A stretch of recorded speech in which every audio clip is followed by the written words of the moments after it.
روایت میں آتا ہے کہ ایک مرحلے پر جا کر صحابہ کرام بھوک سے پریشان ہوئے تو رسول اللہ صلی اللہ علیہ وسلم کی خدمت میں پیش ہوئے کہ یا رسول اللہ ہمیں سواریاں ذبح کرنے کی اجازت دیں، یعنی ہمیں اونٹ ذبح کرنے کی اجازت دیں تاکہ ان کا گوشت ہم استعمال کریں اور ان کا جو روغن ہے، چربی وغیرہ، وہ ہمارے کام آئے۔ رسول اللہ صلی اللہ علیہ وسلم نے اجازت دے دی صحابہ کی مشکلات کے پیش نظر۔ تو حضرت عمر حاضر ہوئے اور عرض کی کہ یا رسول اللہ اگر سواریاں ذبح کر لیں گے تو سفر کیسے کریں گے؟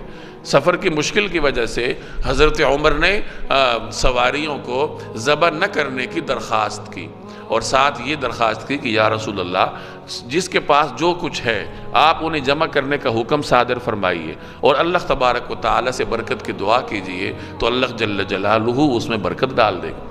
یعنی حضرت عمر کی ایمانی کیفیت ملاحظہ کیجئے کہ انہیں یقین تھا کہ رسول اللہ صلی اللہ علیہ وسلم دعا فرمائیں گے تو اللہ برکت دے گا۔ نبی کریم صلی اللہ علیہ وسلم نے ان کے مشورے پہ عمل فرمایا، چنانچہ حکم ہوا کہ جس کے پاس جو کچھ ہے وہ لے آؤ۔ صحابہ کے پاس جو کچھ تھا وہ لے آئے، کوئی جو لے آیا، کوئی مکئی لے آیا، کوئی کھجور لے آیا، ایک کپڑا دسترخوان وغیرہ بچھا دیا گیا اور اس پر وہ ساری چیزیں لا کر جمع کر دی گئیں۔ اناج کا، غذا کا ایک ڈھیر لگ گیا۔ رسول اللہ صلی اللہ علیہ وسلم نے اس پر برکت کی دعا فرمائی اور پھر صحابہ سے فرمایا کہ آؤ اور اپنا اپنا حصہ لیتے جاؤ۔ چنانچہ صحابہ آتے گئے، اپنا اپنا حصہ لیتے گئے۔